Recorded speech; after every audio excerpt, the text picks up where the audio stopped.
আজকের ম্যাচে কত মিস হয়েছিল, এখান থেকে গোল হতে পারতো, এটা একটা সুযোগ ছিল। ব্যাক ভলি হচ্ছিল, বল চলে গেছিল বাইরে। আবার সেই সিনের একটা সেন্টার ছিল, হেড ব্যাক ছিল কিন্তু বাইরে চলে গেছিল। এরকম বারবার তৈরি হয়েছিল আজকের সুযোগ, এবং সেখান থেকে কিন্তু গোল হয়নি।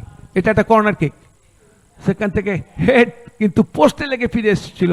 রিটার্ন বলটা কিন্তু ঠিক মতো মারতে পারেনি, বল চলে গেছিল আবার বাইরে। হেডটা অল্পের জন্য বাইরে। গিরিক গিরিক দারুণভাবে বল নিয়ে ঢুকে পড়েছিলেন সরাসরি গোলরক্ষকের কাছে। বারবার খালি বল চলে আসছে। আরও একটা সেন্টার ছিল, সেখান থেকে লম্বা ক্লিয়ারেন্স। আজকে মুহুর্মুহুর এই অ্যাটাকগুলো করেছে, যেখান থেকে রবিলাল মান্ডির একটা সেন্টার ছিল, হেড কিন্তু ঠিক জায়গায় রাখতে পারেনি।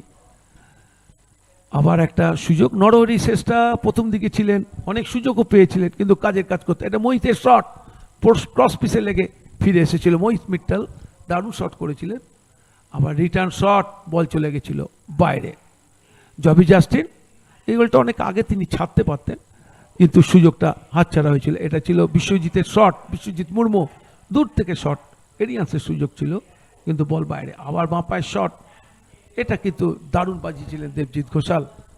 আবার গিরিকের শট, এটাও কিন্তু শরীর ছুঁড়ে দিয়ে বাঁচিয়েছেন দেবজিৎ ঘোষাল। তাই জন্যই আজকের ম্যাচের ম্যান অফ দ্য ম্যাচ তিনিই হয়েছেন। এখান থেকে ডান পায়ের শট কিন্তু ঠিক জায়গায় রাখতে পারিনি। আবার একটা থ্রু ছিল। এইভাবে গোলের সুযোগ এসছে কিন্তু বারবার মিস করেছে আজকে ডায়মন্ড হারবার এফসি। যদি গোলগুলো হতো তাহলে আজকে ব্যবধান অনেকটাই হতে পারত, কিন্তু গোল হয়নি।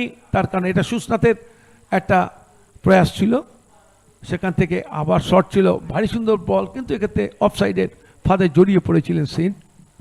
আরও একটা সেন্টার, হেড এবং ভারী সুন্দর বাঁচিয়ে দিয়েছেন।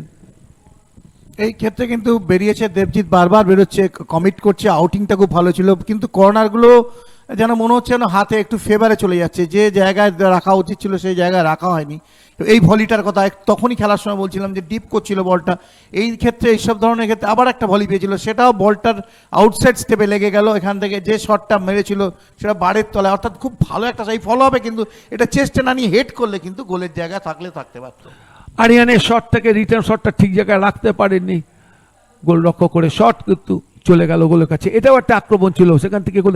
এইভাবে মুহুর্মুহুর আক্রমণ করেছে আজকে ডায়মন্ড হারবার এফসি, যেখান থেকে গোল হতে পারত। শট প্রতিহত, এইভাবে আবার রিটার্ন শট, সেটাও কিন্তু প্রতিহত হয়েছে। আরও একটা ভারী সুন্দর ট্র্যাপ ছিল আরিয়ানের শট, রিটার্ন শট প্রতিহত, বলতে বলতে খেলা শেষ হয়েছিল।